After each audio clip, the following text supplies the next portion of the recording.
வணக்கம் அனைவருக்கும். நான் உங்கள் பார்த்திபன். ஒரு வழியா இன்னைக்கு 19ஆம் தேதி நம்மளோட வாக்குச்சாவடிக்கு சென்று நம்மளோட ஜனநாயக கடமையை நிறைவேற்றிட்டு வந்தாச்சு.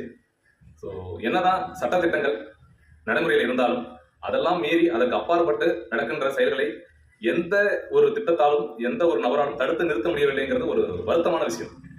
இன்றைய பொழுதுக்கு பிஜேபி சார்பாக ஒரு ஓட்டுக்கு 500 ரூபாய், காங்கிரஸ் சார்பாக ஒரு ஓட்டுக்கு 200 ரூபாய் பணம் வழங்கப்பட்டுள்ளது. எல்லாருக்குமே தெரியும். ஓட்டு போட்ட முக்கால்வாசியான மனிதர்கள் இந்த பணத்தை வாங்கியிருக்கிறாங்க.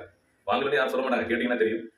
ஸோ ஓட்டுக்கு பணம் அது நாட்டுக்கு அவமானம் அப்படின்னு சொன்னாலும் அதை சொல்ற நேரத்தை தவிர்த்து மனிதர்கள் நிறைய பேர் ஃபோன் பண்ணி ஏன் எனக்கு பணம் வரல, எனக்கு ஏன் பிஜேபில இருந்து பணம் வரல, எனக்கு ஏன் காங்கிரஸ்ல இருந்து பணம் வரல, அவங்க எவ்வளவு கொடுத்தாங்கிற கேள்விகள் வலுத்து கொண்டே இருக்கு. எதுக்கு சொல்ல வரேன்னா, மக்களோட மனநிலை முற்றிலுமாக மாறப்படவே இல்லை. அப்படி இல்லைன்னா அரசியல் சுத்தமா மாறாது. நம்ம மாறவே மாட்டோம். ஆனா அரசியல் மட்டும் மாறணும், ஆட்சி மாறணும், ஆட்சியாளர்கள் மாறணும், அவங்களோட நலத்திட்ட உதவிகள்